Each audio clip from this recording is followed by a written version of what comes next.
ఈడీది పూర్తిగా అసంబద్ధ దర్యాప్తని అన్నారు కవిత తరపు లాయర్ మోహిత్ రావు. సాక్షులిచ్చిన వాంగ్మూలాల్లో అరెస్టు అయిన తర్వాత ఇచ్చిన వాటిని మాత్రమే దర్యాప్తు సంస్థ పరిగణలోకి తీసుకుందన్నారు. కవితకు వ్యతిరేకంగా వాంగ్మూలం ఇచ్చిన వారు కేసులో నిందితులుగా కూడా లేరన్నారు లాయర్ మోహిత్ రావు. సెక్షన్ 45 ప్రకారం మహిళకు బెయిల్ పొందే అర్హత ఉందని అంటున్నారు. మొదటి నుంచి అరెస్టు అక్రమమని తాము వాదిస్తూనే ఉన్నామని ఇవాళ సుప్రీంకోర్టు వ్యాఖ్యలతో అది నిరూపితమైందన్నారు. కవిత ఇవాళే విడుదలవుతారంటున్న లాయర్ మోహిత్ రావుతో మా ప్రతినిధి రాజు ఫేస్ టు ఫేస్.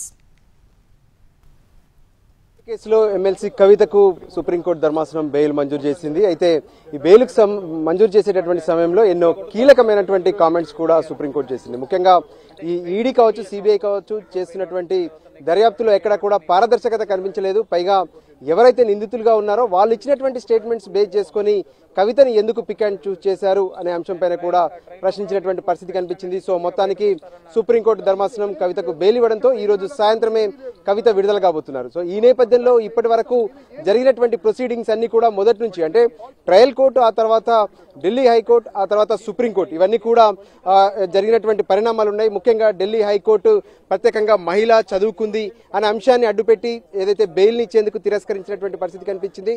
అదే అంశం ఈ రోజు సుప్రీంకోర్టులో కొంత కీలకంగా వాదనలు వినిపించినటువంటి పరిస్థితి కూడా కనిపిస్తుంది. కవిత తరపున మొదటి నుంచి ఈ లిక్కర్ కేసుకు సంబంధించినటువంటి వ్యవహారాన్ని చూస్తున్నటువంటి అడ్వకేట్ మోహిత్ రావు ఉన్నారు. ఆయన అడిగి తెలుసుకుందాం. మోహిత్ రావు గారు, ఏంటి ఈ రోజు జరిగినటువంటి బెయిల్కి సంబంధించినటువంటి వ్యవహారంలో మీకు ఎటువంటి వాదనలు కలిసి వచ్చాయి అనుకోవచ్చు? ఈ రోజు మేము మా వాదన వినిపించడం జరిగింది సుప్రీంకోర్టుకి.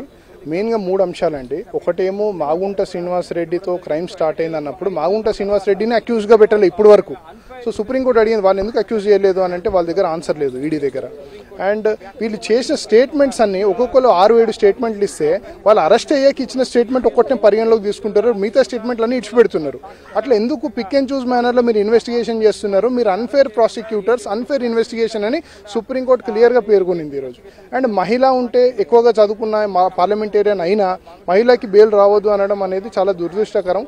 ఒకవైపే మహిళ ఎక్కువ చదువుకోవాలని అనుకుంటాము, అట్లాంటి ఎక్కువ చదువుకున్నంత మాత్రాన లేకపోతే ఎంపీ అయినంత మాత్రాన బెయిల్ రాదనడం అనేది చాలా దురదృష్టకరం సుప్రీంకోర్టు పేర్కొంది. సార్, ఇప్పుడు కవితకు బెయిల్ ఇచ్చారు. సో బెయిల్ కండిషన్స్ ఏముండబోతుంది? సో బెయిల్ జనరల్ కండిషన్స్ సిసోడి దగ్గరికి ఇచ్చినట్టే ఇచ్చారు. 10 lakhs 2 షూరిటీలు, పాస్పోర్ట్ సరెండర్ చేయమన్నారు.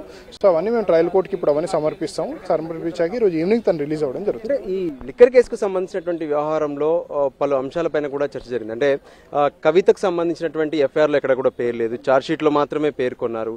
తర్వాత ఎవరైతే స్టేట్మెంట్స్ ఇచ్చారో ఆ స్టేట్మెంట్స్ అనేటివి పరిగణలోకి తీసుకోవద్దు, అవి మాత్రమే ఉన్నాయి. ఈ 100 కోట్ల రూపాయలకు సంబంధించినటువంటి రికవరీ అనేది లేదు కదా అనే అంశం. సో ఇక్కడ 2 issues అండి. ఒకటే 100 కోట్లు సౌత్ లాబీ నుంచి నార్త్ లీడర్స్కి వచ్చాయంటున్నారు. ఇప్పుడు వరకు 1 రూపీ కూడా దాంట్లో ప్రూవ్ చేయలేకపోయారు. రికవరీ అనేది నిల్ ఈ కేసులో. ఇది ఒక పొలిటికల్ కేసు. ఇది కావాలని చెప్పి కొంతమందిని అరెస్ట్ చేయాలి, వాళ్ళని బద్నాం చేయాలని పెట్టిన కేసు తప్పితే దీంట్లో 1 రూపీ రికవరీ కూడా లేదు. సో మిగతా వాళ్ళకి సంబంధించినటువంటి అంశంలో ఎలా ఉండబోతుంది అనుకుంటున్నారు? అంటే ఇప్పటికే సౌత్ గ్రూప్ పేరుతో పలువురి పేర్ల ప్రస్తావన కూడా ఉంది కాబట్టి ఈ కేసులో ఏం లేదని సుప్రీంకోర్టు క్లియర్గా చెప్పింది. దేర్ఫోర్ ఈ కేసు కావాలని చెప్పి పెట్టారు. And it is a created case. వాళ్ళంతటా వాళ్ళు క్రియేట్ చేసి కేసు పెట్టారు. ఫర్ ఎగ్జాంపుల్ ఈరోజు నేను ఎవరో పేరు చెప్తా, వాళ్ళని పోయి అరెస్ట్ చేస్తారా డైరెక్ట్గా? వాళ్ళ మీద there has to be something to link to the crime. వాళ్ళకి మనీ రావడము లేకపోతే వాళ్ళ ఇన్వాల్వ్మెంట్ ఉండడము ఉండాలి. అటువంటిది ఏమీ లేనప్పుడు ఒకరిని ఎలా అరెస్ట్ చేస్తారని సుప్రీంకోర్టు చాలా క్లియర్గా చెప్పడం జరిగింది. అండ్ ఈడీని, సిబిఐని ఇట్లాంటి తరహాలు ఇన్వెస్టిగేషన్లు చేయొద్దు ఇంకా ముందని కూడా చెప్పడం జరిగింది. చివరగా అంటే సుప్రీంకోర్టు బెయిల్ ఇచ్చింది. సో ఇప్పుడు విడుదలకు ప్రాసెస్ ఏముంటుంది? ఇప్పుడు ట్రయల్ కోర్టులో ఆ షూరిటీలు అవన్నీ ఇవ్వాలి. ఇచ్చాక అవి జైలుకి ఇన్ఫర్మేషన్ పాస్ చేస్తారు. జైలు నుంచి తనని రిలీజ్ చేస్తారు. ఈ రోజు రిలీజ్ అవుతారు. ఈరోజు రిలీజ్ అవుతారు. రైట్, థ్యాంక్ యూ మోహిత్ రావు గారు. సో మొత్తానికి సుప్రీంకోర్టులో ఏ విధంగా అయితే అటు బెయిల్ ఇవ్వడంతో ఇక ట్రయల్ కోర్టు నుంచి ఈ పర్మిషన్ తీసుకుంటారు. ట్రయల్ కోర్టుకు సుప్రీంకోర్టు ఆర్డర్ని తీసుకెళ్లి ట్రయల్ కోర్టులో ఇస్తారు. సో ట్రయల్ కోర్టు అక్కడ నుంచి జైలు అధికారులకు సమాచారం ఇవ్వడే కాకుండా ఈ షూరిటీకి సంబంధించినటువంటి ప్రాసెస్ మొత్తం కూడా ట్రయల్ కోర్టులో జరగబోతుంది. సో మొత్తానికి ఇక కవిత ఈరోజు